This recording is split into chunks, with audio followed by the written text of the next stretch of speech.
Hi, Brett. Can you hear me?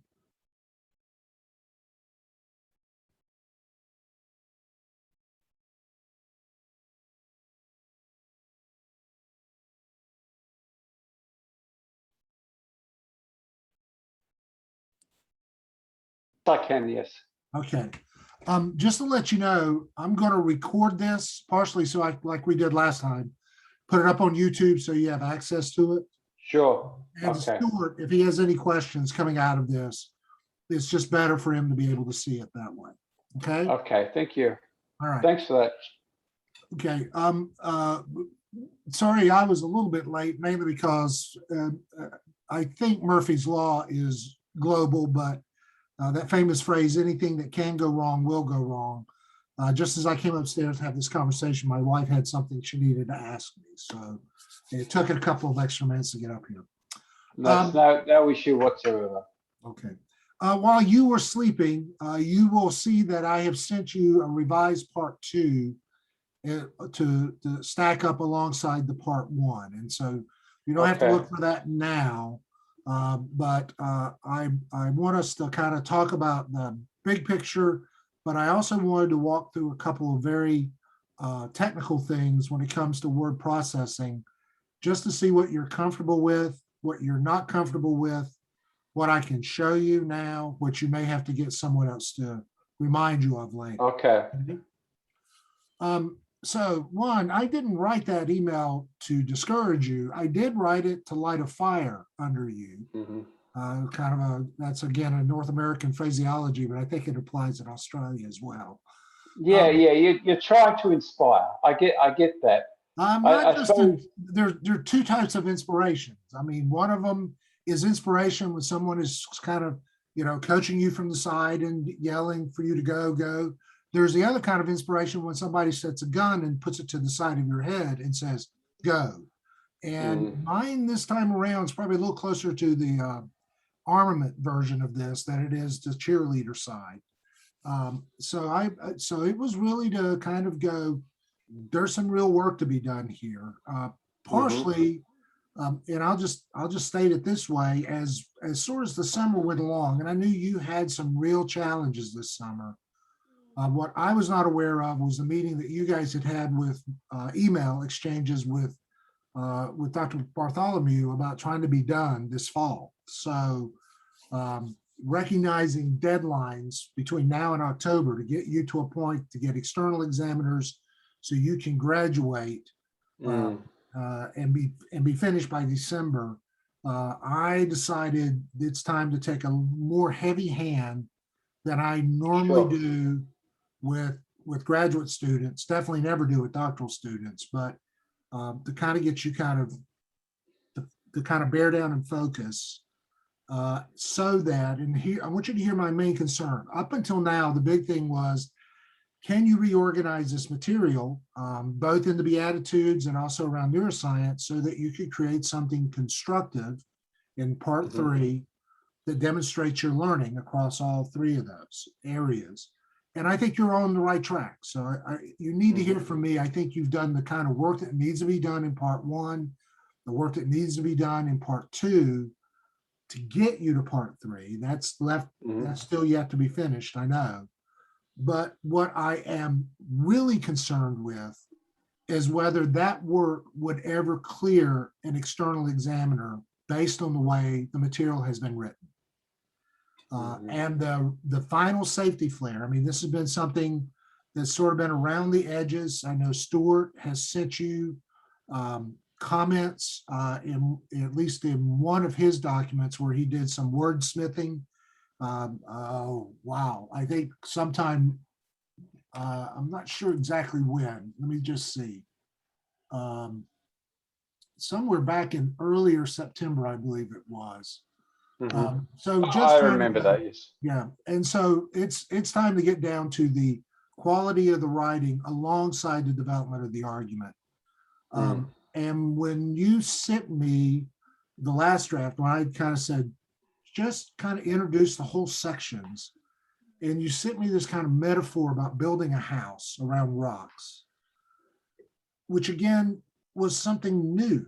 I thought, nah, that's not I mean, I just need to be blunt. That's not what I was That's asking. fair enough. Yep. And so instead, what I decided to do is to model back to you what really needs to happen. And I mean, I don't have a video necessarily on this, but writing for someone who has not lived with this project. So writing with it, someone who's going to read this material for the very first time, how do you make your thought processes clear so it guides them through all the elements of your argument to the final constructive component is as crucial as all the research and work you've done to get to this point. Okay. Okay. And we don't have 2 months for you to kind of wrestle with, send a draft, get it sent back. Yeah. We got to just get it done. So I decided to really kind of send you something with part 1 and part 2 that I think at least represents what I think you need to do, whether it fully represents what you thought you have written to this point, gives you a chance to re-edit that and nuance it. But yeah. Okay. okay, but at least you now have a working draft that you can work with that really quite literally is a show instead of a tell of what I'm looking for. Okay. And I think that will be self-evident as you begin to read these documents. I decided to tackle, I've not spent as much time on the Bible side. I've really let Stuart be more the interlocutor there so I could focus on the neuroscience side. But as, you know, again, just to be blunt, when you go, I've got a house and there's some rocks here, I'm like, that doesn't tell me anything about how you arrived at any conclusions. And I think you keep trusting that when you developed your sentence outline and you set your objectives, that as long as you fulfill the objectives, then you've met the standard for the thesis. That may be true in Australia, it would never be true in the USA. Because you need to help the reader know why you set those objectives to begin with and how that plays itself out. And that might have been earlier drafts that you did to justify why the project existed. But at this point, none of that exists. It's really, how do I guide the reader all the way through this thesis so they see really the transparency of my thinking through the writing process. And they can follow how this entire thesis is set up. Okay. Okay. It's a painful thing, but I'll be upfront with you, even in PhD programs, that's still required. I mean, you spend every chapter and every section, a lot of times in PhD work was at certain schools, basically summarizing your ideas through that section, anticipating what the next section is going to contribute, opening the next session, reminding the reader what you had just addressed, and reestablishing what this section is going to do, and you take them all the way through it.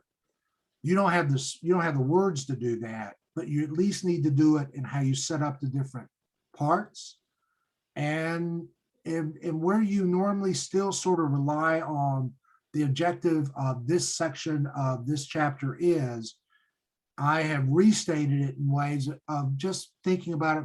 What was the research question that called for that objective? What was the key concern that demanded that objective be met? And it's getting that one step back from the objective to explain to the reader why you move this direction.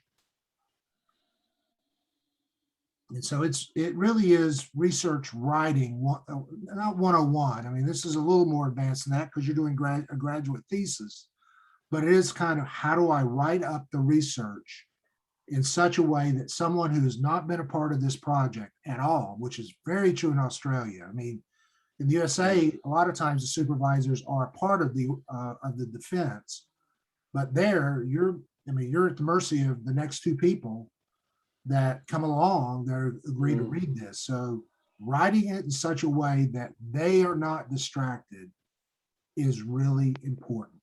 And we don't have a lot of time to get you up to speed on that. So that's why I said what I said and why I have done what I've done in each of the two parts, hoping that compelling you to look at that, taking maybe this weekend to walk through that carefully helps you in writing part three.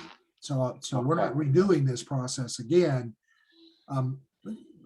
Best way I can kind of see your thesis right now, and we haven't spent time with the introduction since last March, though I did kind of review it again.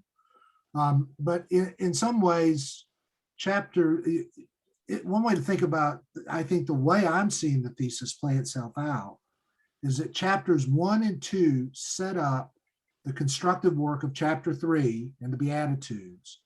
Chapters 4 and 5 set up the constructive work of then how neuroscience is going to help inform teaching those Beatitudes. And then chapters 7 and maybe 8, but the next piece, part 3, is really almost taking chapter 3 and chapter 6 and laying it out in a way that has a full, robust model of how this material can be used. You don't have to, you and I have already talked about this, you don't have to then don't have to create 8 or 10 lessons, but you might want to be thinking about describing how 2 or 3 of the Beatitudes are key representatives of what that looks like. But you're down in part 3 setting up, this is the consummate synthesis of all the work that went before, and you're not necessarily adding anything new, you're just building out what this looks like in such a way that it's powerful. Okay? Okay. I hope that makes sense in your mind. Well, I've got to go through and reflect upon that and think more deeply on that, what you've just said.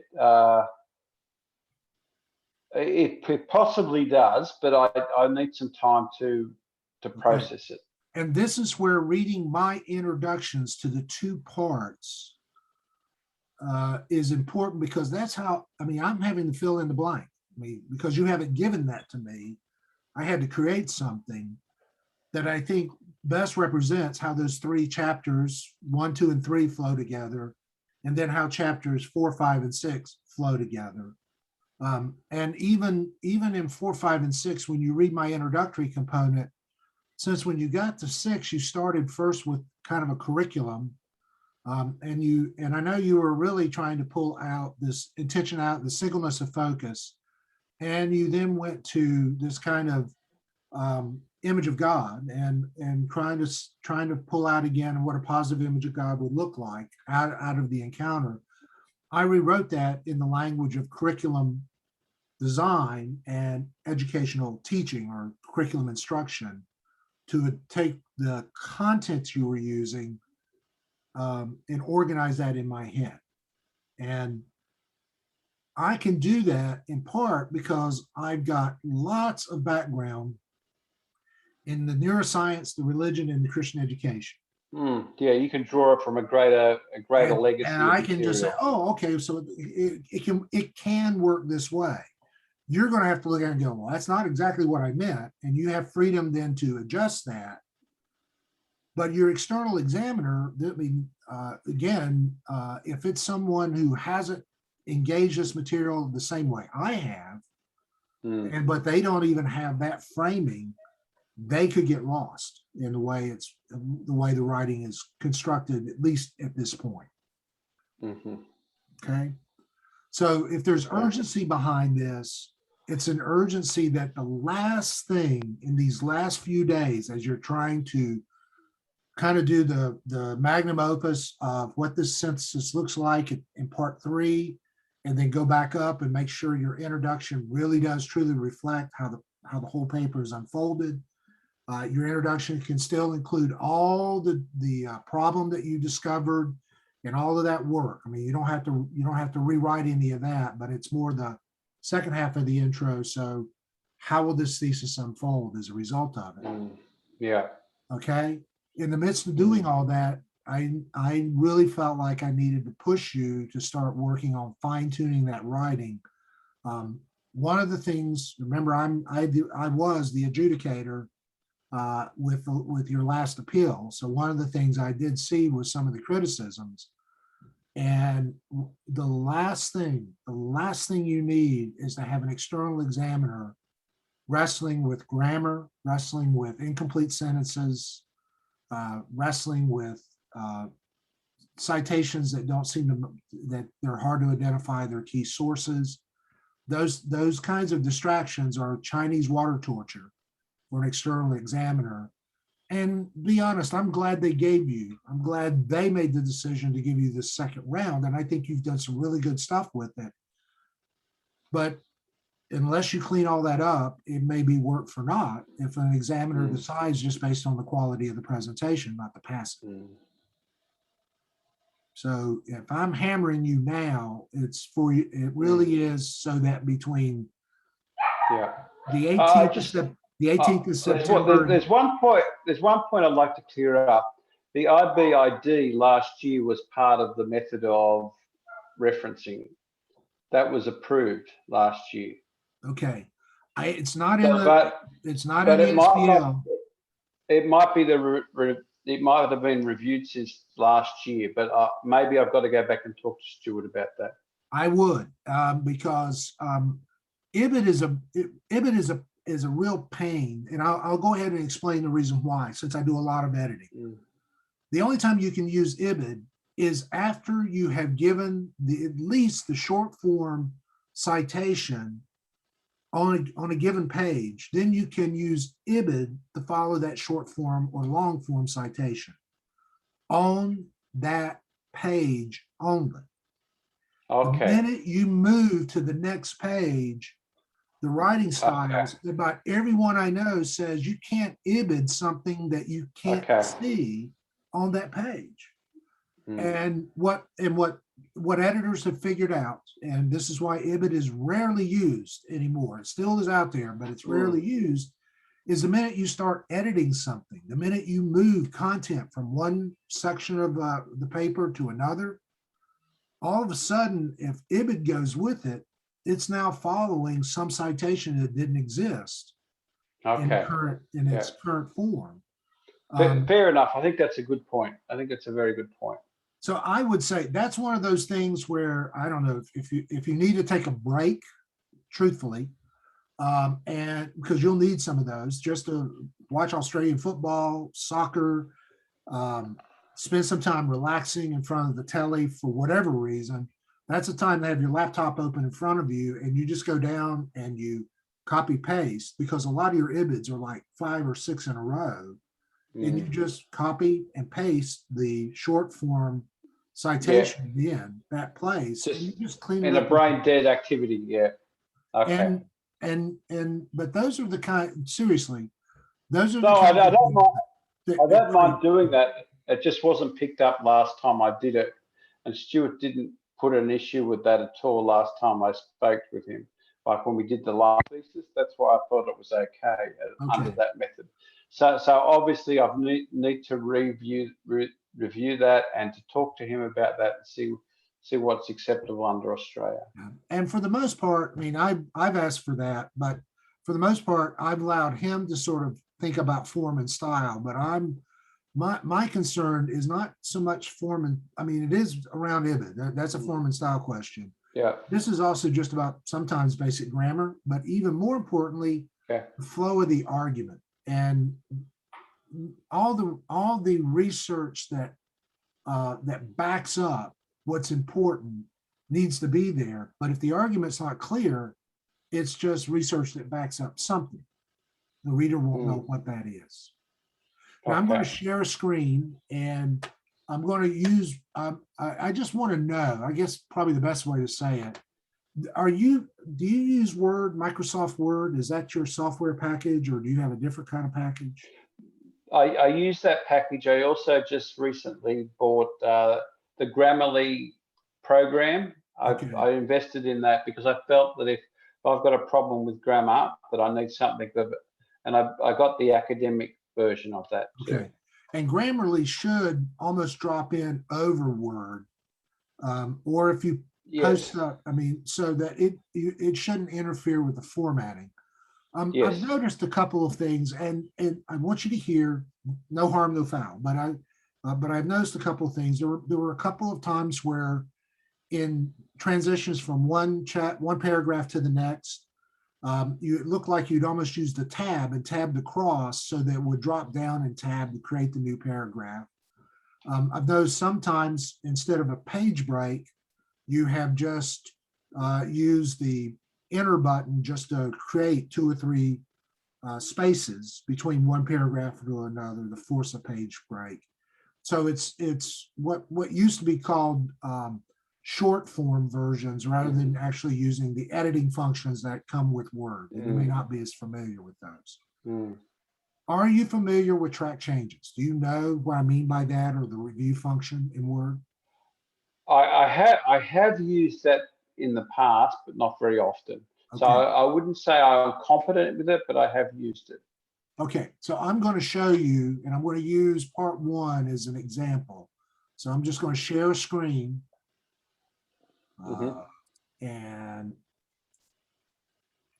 so right now you're seeing 2 pages. Let me get this down to that you've probably seen before. So let me get this down to 1. Bear with me a minute.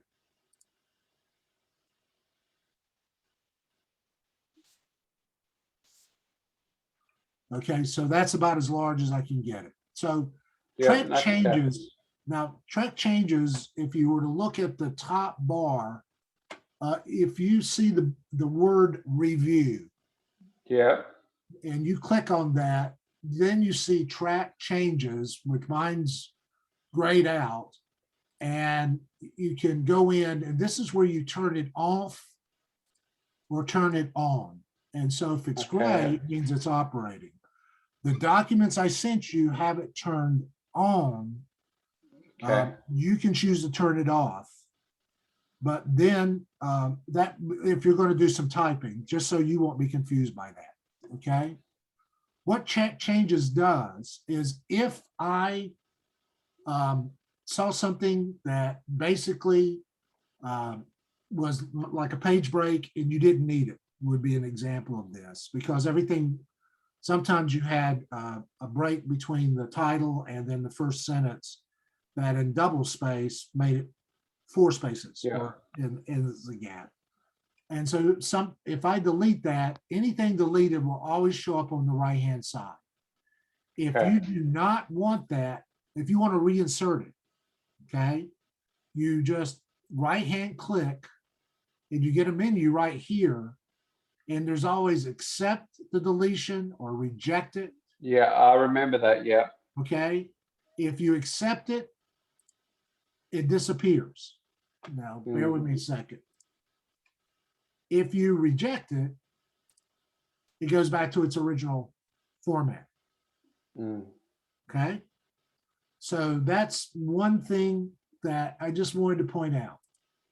Then anything I have typed, literally typed, normally will appear in a different colored font. Red's the default, but it may show up in blue or green, and it tends to be underlined as new text. If you hover over that, do the same right-hand click, you will have accept the insertion or reject it. So you can accept it, it's all accepted, and then if you turn off tracks changes, even if you then want to edit it, you'll be able to do so.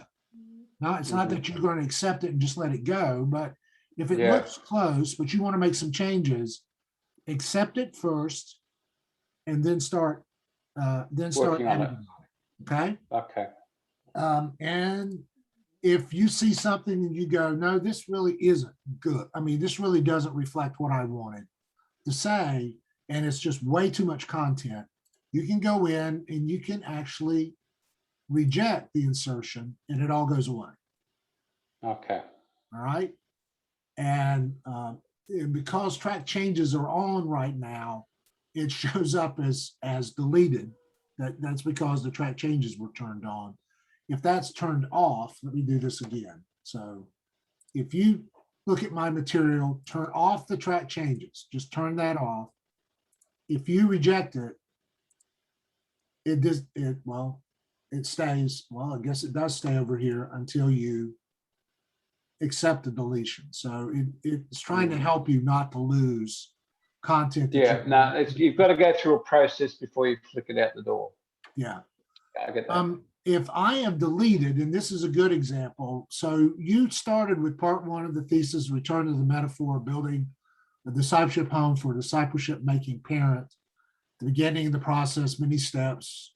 And I was like, no, that's not, at least that's not what I was looking for. I didn't need a new metaphor to guide the thinking. And that's why I wrote instead, in light of the range of biblical materials available to parent care discipleship, why rely on the Beatitudes as a primary guide for families?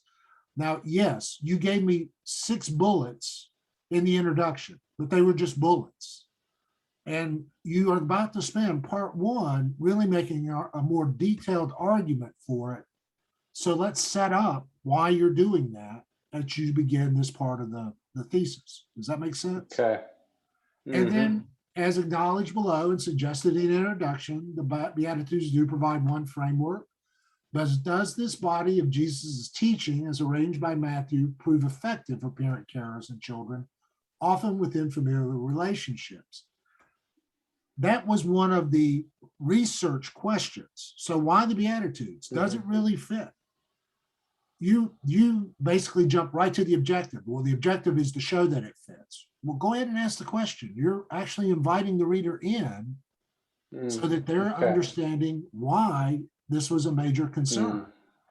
And then the first major part of this thesis establishes the efficacy and based on several criteria. And then all I do is it's sort of my understanding of the 3 chapters, so that before they ever get to chapter 1, they get an overview of what to expect from part 1, chapter by chapter. Yes. Okay.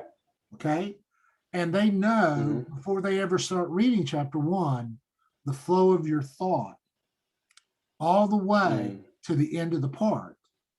And and the reason I could write this, now let me just say this positively, the reason I could write this is because the work you have done within the different chapters was strong enough that I could pull out what at least I thought was the key point of the chapter and build this. So it's not that you've done terrible work, it's just you haven't made your reasoning clear in and through the writing.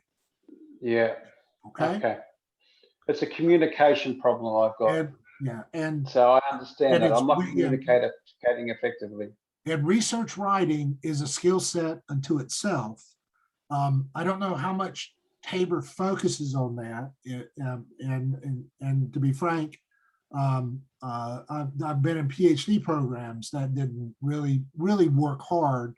They assumed you knew how to do the research writing, often based on undergrad experiences. And that is that's one of the grave weaknesses for a lot of, in particular, and I'm going to say it this way, Brett, I'm a second career person who came in through both my graduate and my doctoral work. And I know how hard it is to embrace this, but it's got to get done to get this thesis through. So no, I get that. I get that. And I appreciate your extra work in trying to help me to understand this. Thank you. All right. So the rest of you'll see, I mean, one of the things you might want to do is literally read the 2 intros to part 1 and 2 first. Then as I get into the chapters, a lot of times, I know you normally have a 1-1 that has a rationale, but I want to make sure they understand the flow of the entire chapter before they even, from that standpoint. You may decide that this material under chapter 1 could blend well with 1-1, and you could put it all together. But sometimes, just to keep the argument clean, I rather go ahead and want to, quite frankly, think of this as the introduction, and then the rationale is just an expansion on that. And I do that almost in every chapter. I'm just scrolling in a hurry. As a matter of fact, you'll find I'm not doing a lot of work in the chapters. The bulk of my work is done later. The only thing I did do, and again, this is a good example. This is a place where you'd had a ton of paragraph breaks that no longer were needed because of where chapter 2 fell after I had done some editing. Mm. Okay. So a lot of times my work's always going to be in the front end of each chapter. There are going to be some places where I did suggest some movement. I believe it's in part 2 where you were talking about how the Beatitudes resonate with attunement. And I pulled that out of, I think it was chapter 4 and moved it all the way back to chapter 6. And you can look at that. And if you don't agree with that, you can move it back. Or maybe it was in 5 and I moved it back to 6. But what I was trying to do is beef up 6 to show how you were starting to show the relationship between the AIMS and the specific Beatitudes so that they would get a hint at that before they got to your sort of final piece, part 3, before it's all said and done. Mm. You might not agree with me. It did. It's still your thesis, and you might not No, agree I with get my that. suggestion. But I'm still everything, trying to process that. yeah, but everything there is done in a way to kind of help you think about the kind of large picture as the thesis unfolds. When I see the like attunement, the imitation, the meaningful stories stuff, I've identified them as skills that come out of a covenantal relationship between a mother and a child, or a carer and a child, and that principle is also can be applied further because it underpins the very development of the human being. Okay. And that can be applied as a secondary basis as the Beatitudes, as the blessings come out of the covenant relationship. So the blessings or the benefits come out of the attunement in relationship. So there's a similar pattern there. Okay. So I hope you hear, again, same thing with part 2, where, and frankly, this was really under part 2. One thing I chose to do is, since you hadn't mentioned practical theology since the introduction, I thought, and we know this is an exercise in practical theology, I thought we might as well go ahead and name it here.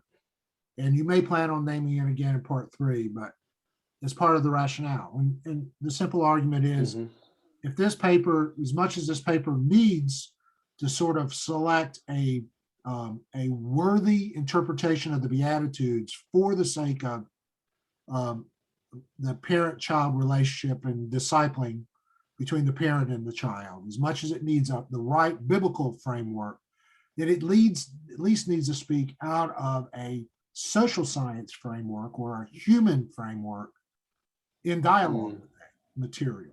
And so that's why, so I hope you hear, the whole question. If we were doing an oral defense, I might go, well, why did you pick on neuroscience? And you might have said, well, it just was a neat topic.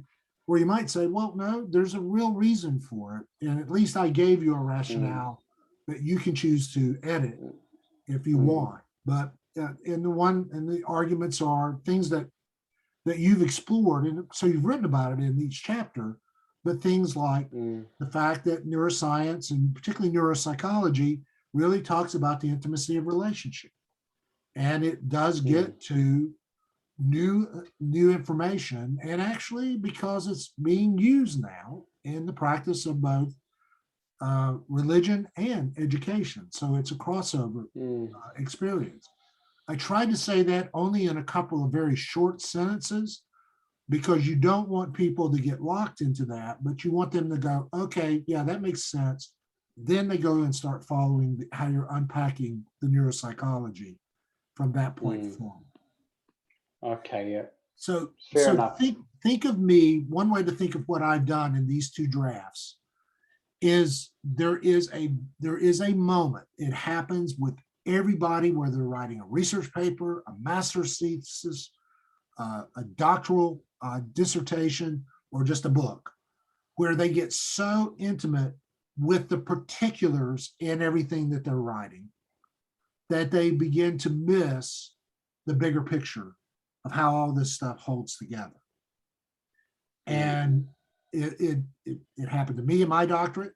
It happens to a lot of people in different places, where you have to, before you let this go to an external examiner who probably will not quibble as deeply with the fine-tuned points inside chapters. They might if they happen to be an expert in the area, but they probably aren't, as much as they're going to be wrapping their brain around, do you know what you're talking about comprehensively?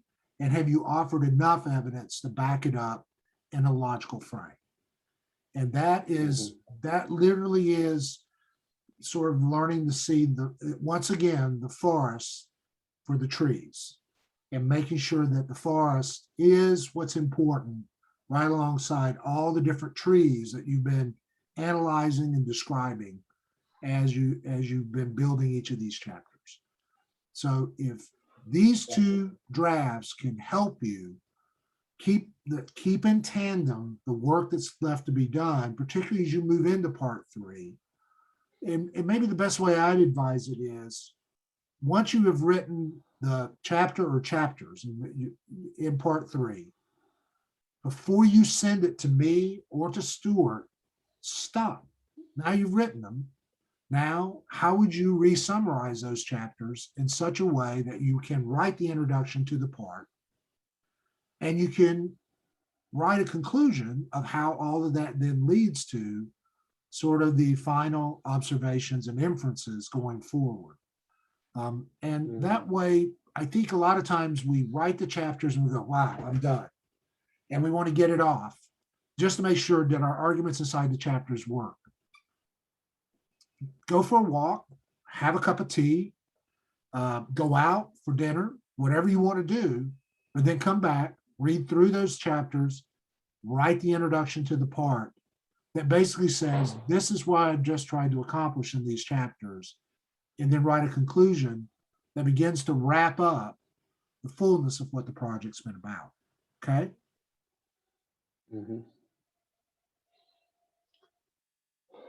Okay. All right. Now I know it's first thing in the morning for you. It's late in the evening for me. So I appreciate your phone call.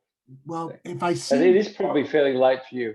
Well, if I'm seemed forceful, if you're feeling like I'm talking at you instead of talking with you, just to be frank about it, it's only out of a deep desire in as short a period of time as possible to communicate what I think is crucial, so that you can now go back, even watch this video again, and really unpack it in such a way that it works for you. Okay. Yeah, Dean, I feel your goodwill that's coming across. I do feel that, and I can feel your intention is really good. So, and I know sometimes some of the things you say can grate on me a bit, but I know that your goodwill is there. So I'm trying to work through everything you're saying. I don't mind, and I'll just be honest with you. This is, I mean, we're men of a certain age, so let's just say it this way. I don't mind sometimes getting my students angry with me if it gets their attention. I don't want you to feel discouraged, but I don't know if I can say this as clearly. I hope you hear me saying it with you instead of at you. But I want this thesis to be accepted. But the one thing that I can't do is I can't write the thesis knowing that it would be. That's true. You've got to do that work. And now we've got to do it knowing that there are two people that are going to be reading this who have no prior experience, and they're going to be coming in, and the thing they work with is the document itself. So I really don't want you to think I'm finished, and then you get feedback from a thesis committee that puts all this back into a very dark cloud. So I don't want that either. That's not a part of my. Yeah. I couldn't do that emotionally again. I get that. I get that. I think I'm going to finish with affirmation, but also with a kick in the pants. So I'm going to say one more time, you have made real strides. You've got a much cleaner understanding of the Beatitudes, its relationship both within Scripture and particularly in its engagement with right. and sort of why right really makes sense. You may want to continue to beef up that chapter 3 because that's the most important chapter to get you to chapter 6 that gets you to chapter 7. So you might want to go back and make sure you said what you need to say in 3. I think you've done a reasonably good job when it comes to now kind of understanding the field of neuroscience and how that informs the biology of children. And you have unpacked certain relational skill sets that really fit between a parent or a carer and a child. And I think the AIMS is not a bad way of understanding how you can organize that material. I think that is one of the more helpful components of that work to this point. So take that as a very positive. I think you need a little more work maybe with chapter 6. That's why I moved that material over so you can begin to set the stage for what you're going to do in 7. I don't want you to do the full synthesis in 7 at the back end of 6, but I wanted something that gestures saying, oh, by the way, here's a couple of Beatitudes, and this is how at least attunement works now, and we'll be getting into more in depth in the synthesis from part 3. So you're getting there. So you've demonstrated it. I'm going to be intrigued with part 3 because that's where you're going to be taking these two sort of these earlier pieces and showing how you see it starting to play out in the curriculum again, or in the practice of parent-centered discipleship. So that's the next phase. But I think you're there where you've got what you need. You don't have to add new things. You just have to package it in such a way that it's clear. And I think you'll have a thesis you can defend. Okay. But you got to write it up, and you got to make sure you got enough time then to smooth it on the back end, or it will be a great idea that still comes off as an incomplete thought. That's the so with this, bringing this third part together,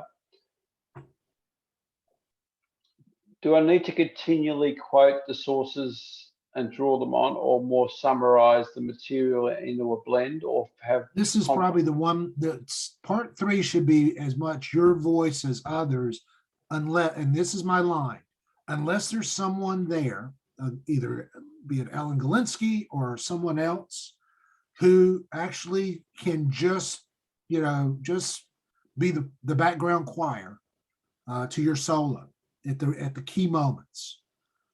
So you're not having to, if you write a robust, and I'm not sure, I can't remember because I don't have it in front of me, whether you planned on 7 and 8 or just a chapter 7 that's large.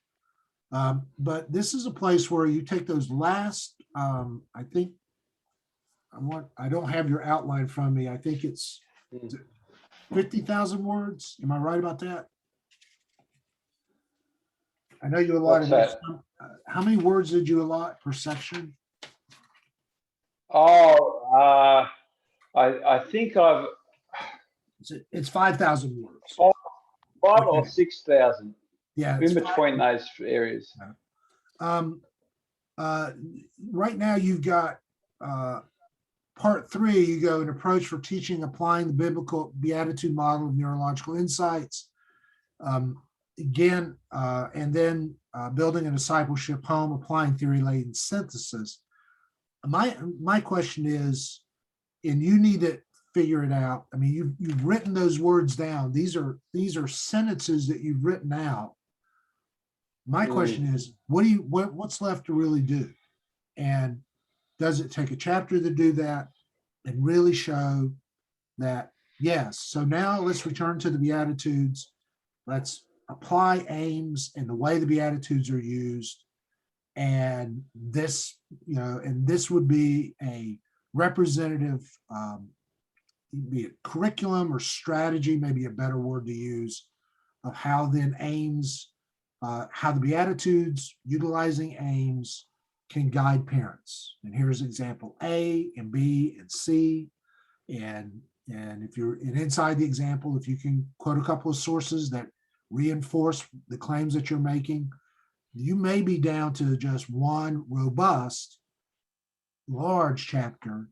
If you get into it and you feel you need to break it up for some reason, maybe you want to talk about, here's the structure of what I would see.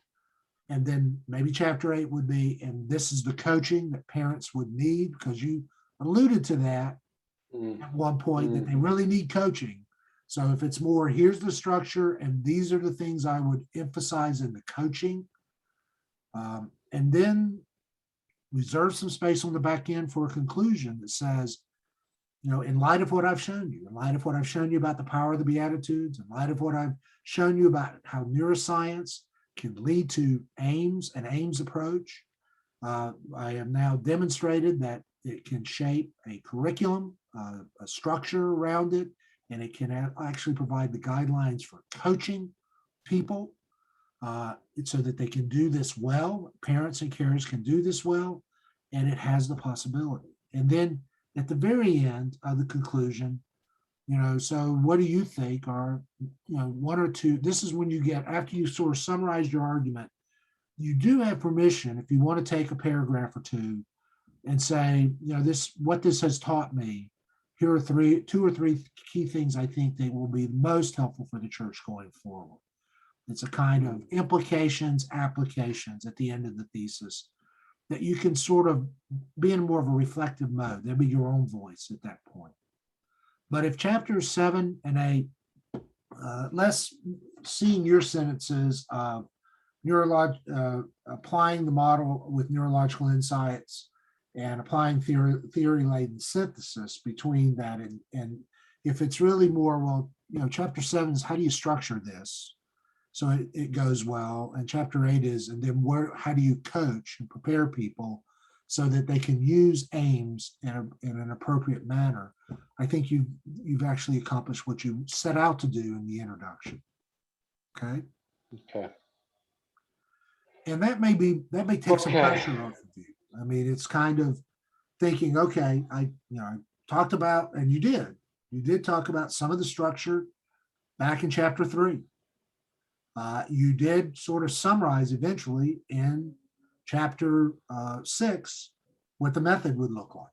And so in a way, you're just starting to synthesize that in a way that it shows how this would actually play itself out before it's all said and done. Okay. So what it looks like in practice. Very much so. And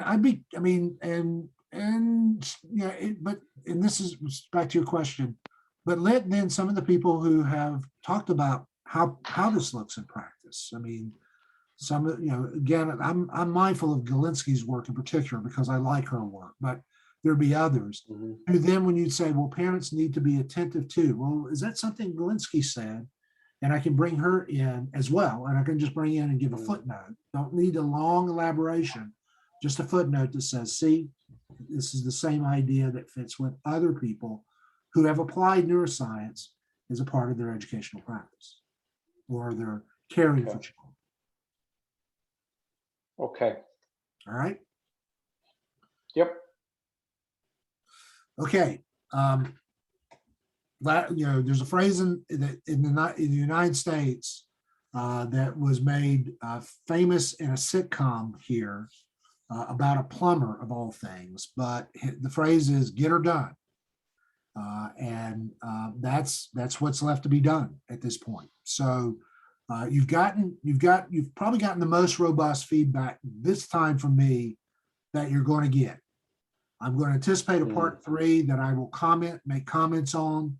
But this is, and then I'm anticipating you're going to revise that introduction, and that it will all fit together as one document. But I really wanted you to have this on the 17th, not the 26th, definitely not October 1st, as a time where I'm saying, oh, by the way, this needs to be done.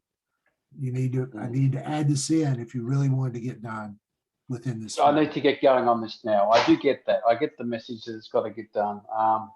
There's a lot to do, and I do know that I will go over and re-listen to this again, because I think it'd be very helpful to re-listen to it and to and to try and work through that in my mind, particularly as I formulate part 3. I'm not sure that I'm going to be able to meet the deadline for part 3 that you initially suggested. I think that's next Wednesday. I don't think that's going to be achievable at this stage, but I will try and get it done as soon as I possibly can. Yeah, my line is sooner is better than later. When one thing I Yeah, learned, I know. one thing I learned the hard way is that normally when you miss a deadline, it doesn't mean automatically that I can adjust my deadline and get things back to you. I know that. So if you, but you know, Friday and I can get to it next weekend, I'll try to reserve some time for that. I'm just aware Okay. that I've got, I'll I have papers arriving. be working it. I'll be working as hard as I can towards Okay. that line. Yeah, my line will be Mondays are always bad for me. I have a heavy grading day. It doesn't matter which week it is. So things that arrive like on a Sunday, it may be a Wednesday before you see it because Mondays and Tuesdays for me are Yeah. stacked. So if you're thinking about when do you need to hit a button, I would say sometime toward the end of the week, so that I have at least the weekend to look at something, or else if I don't, you're not going to see it until another full week around. That's just fair enough. Okay. Yeah, I don't know if that. Stuart had given you feedback on part 1 and part 2. So I hope. No, not at this stage. No, I'm not sure of what his role is on that side of things. I didn't know whether his role was to talk so much about the content or more the process of me working through that. So I suppose I wasn't overly clear on that aspect of it. I thought that, as I understood, you were the main man that would guide me through the process of developing this, and that he would be there to translate that into an Australian context for academic. That's how I understood it. But I'm not expecting Stuart to become the second critic, if that's the way to put it, through. Okay. And I know he'd done, again, the previous iteration, he did a lot of this kind of work, and I just made general comments. This time I figured it was on me because of my expectation. At some point, maybe, I am going to share this with him, just so he's aware of what we've talked about. Yeah, absolutely. I hope he needs to see this. Yeah, and I'll just say it this way. At some point after graduation, the two of you should get a cup of tea and play this and laugh yourself silly at all the American euphemisms that I've thrown at you before it's all said and done. So, there is entertainment. We're probably more attuned to Americanisms than you think we are, because we see a lot more American television. But you're probably less attuned to the Australianisms. That's very much the case. Unfortunately, at times, I'll just say it that way because I do appreciate the country, and my encounters have always been very positive. So let's make sure this one's the same. Okay. I always judge someone according to their heart intent, and I feel that your heart intent is good. So it's because you can only go by that basis, because human beings are human beings. They've got their strengths and their weaknesses. But where the heart sits is really quite important.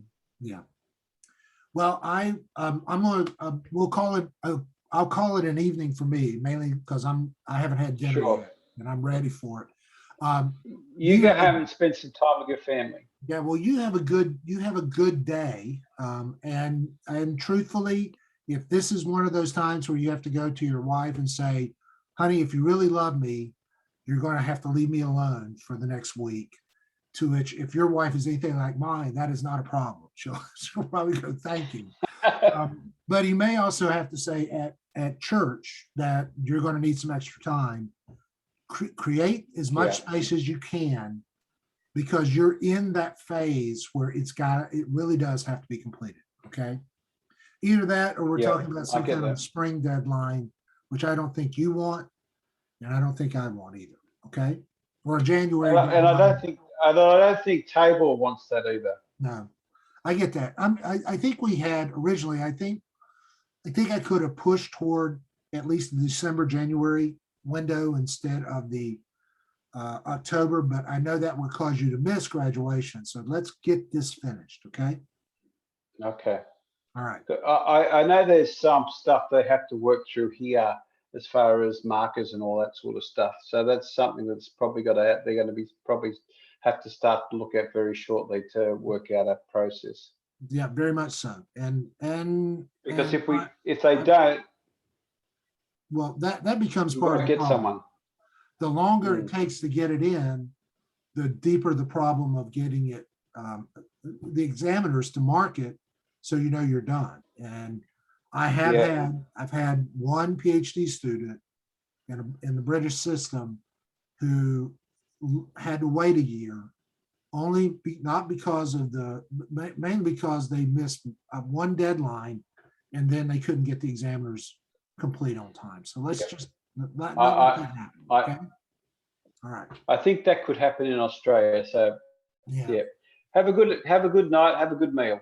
All right. Blessings to you, Brett. Take care. Okay. Thank you. Bye. And back at you too. See you, mate. Bye-bye.